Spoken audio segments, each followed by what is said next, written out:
ये पिछली बार जब बीपीएससी का परीक्षा का प्रश्न पत्र लीक हुआ था तो लोगों ने मुझसे कहा कि आप टिप्पणी कीजिए, बच्चों ने भी आकर कहा कि आप ट्वीट कीजिए।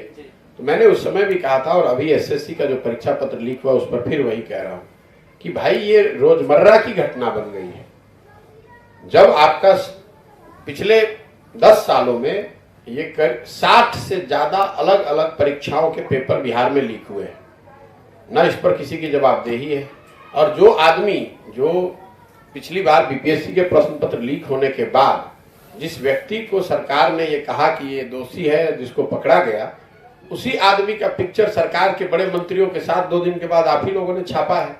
तो आपको पता है कि जब शिक्षा मंत्री या पूर्व शिक्षा मंत्री प्रश्न पत्र लीक करने वाले के साथ बैठकर और उसकी साठगांठ और उसकी फोटो छपेगी तो प्रश्न पत्र लीक नहीं होगा तो क्या होगा। ये बिहार में तो जो प्रश्न पत्र लीक होना कोई न्यूज नहीं है, बिना प्रश्न पत्र लीक हुए कोई एग्जाम हो जाए तो वो न्यूज है। सर बिना मतलब पैसा बिना लिए हुए एग्जाम मतलब नहीं हो सकता, पास नहीं कर सकता है। स्वाभाविक है, नहीं हो सकता। जब या तो प्रश्न पत्र लीक होगा, जो प्रश्न पत्र लीक नहीं होगा तो जो पिछली बार अभी बीपीएससी का रिजल्ट आया है उसमें भी लोग आरोप लगा रहे हैं कि एक ही सेंटर से सबसे ज्यादा लोग कंपीट किए हैं। तो किसी ना किसी तरीके से जो आदमी भी रसूख वाले हैं, जो पैसा दे सकते हैं, जो गलत मीन्स का उपयोग कर कर वहां पहुंच सकते हैं, वो चाहे प्रश्न पत्र लीक करा के करे या मार्क जो आप आंसर शीट लिख रहे हैं उसमें हेरा फेरी हो, या फिर जब फाइनल मार्क्स बनाए जा रहे हैं, रिजल्ट घोषित किए जा रहे हैं उसमें हेरा फेरी हो। किसी भी तरीके से जो योग्य लड़के हैं, जो मेहनत कर रहे हैं और उनके पास पैसा देने या भ्रष्ट माध्यमों को इस्तेमाल करने का उपाय नहीं है, उनके लिए नौकरी मिलना बिहार में। हमारे मंत्री, पथ निर्माण मंत्री कौन है वो तो आप लोग जानते ही हैं। तो शिक्षा, स्वास्थ्य, ग्रामीण कार्य मंत्री और पथ निर्माण मंत्री, ये चारों लोग आरजेडी के माननीय तेजस्वी यादव और या उनके सहयोगी हैं।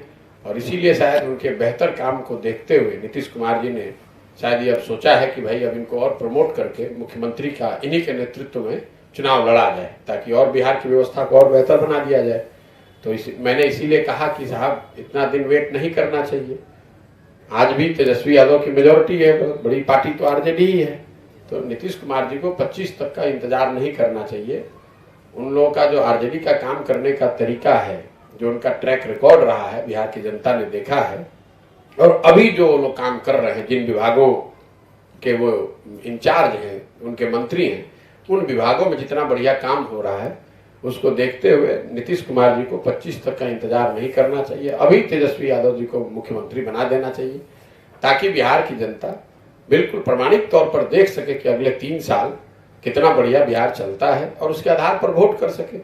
बेकार में चुनाव के समय एक नया फेस देने का क्या फायदा है।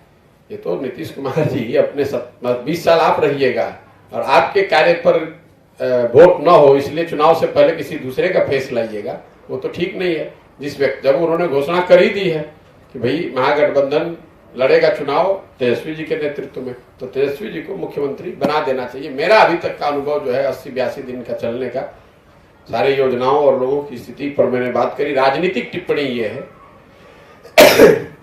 कि ये जो स्वास्थ्य, शिक्षा, सड़क, कृषि, ये सारे डिपार्टमेंट आज आरजेडी के पास हैं, पहले भाजपा के पास थे करीब करीब शिक्षा को छोड़कर। तो चूंकि अब जब सारा डिपार्टमेंट उन्हीं के पास है और उन्हीं क्षेत्रों में इतना जनता नीचे काम बढ़िया देख रही है, जब मुख्यमंत्री तुरंत बना देना चाहिए ताकि बिहार की जनता को भी देखने को मिले कि कितने बड़े विजनरी लीडर हैं तेजस्वी जी और कितना बढ़िया वो काम करेंगे जिसके आधार पर वो वोट कर पाए। स्वास्थ्य सेवाओं पर मैं कोई टिप्पणी नहीं करूंगा, इसलिए टिप्पणी नहीं करूंगा कि ये बेमानी है टिप्पणी करना।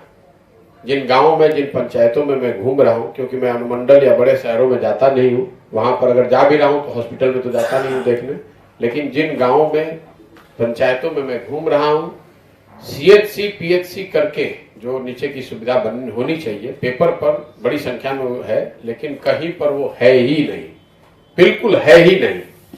कोई भी मुझे अभी तक ऐसा पीएचसी और या सब सेंटर या प्राथमिक हेल्थ केंद्र नहीं दिखा जहां पर डॉक्टर, दवा, रोगी, कंपाउंड कहीं नहीं दिखा। और ये 82 दिन की बात मैं कह रहा हूँ। हम लोग के स्वास्थ्य मंत्री हैं माननीय तेजस्वी यादव जी, तो और उससे पहले मंगल पांडे जी थे। तो इन लोगों ने इतना बढ़िया काम किया है कि स्वास्थ्य सेवा को बिल्कुल ही समेट दिया है नीचे से। ना है ना कोई टिप्पणी कर सकता। जब रहेगा तब तो आप टिप्पणी करेंगे कि वो चल रहा है कि नहीं चल रहा है।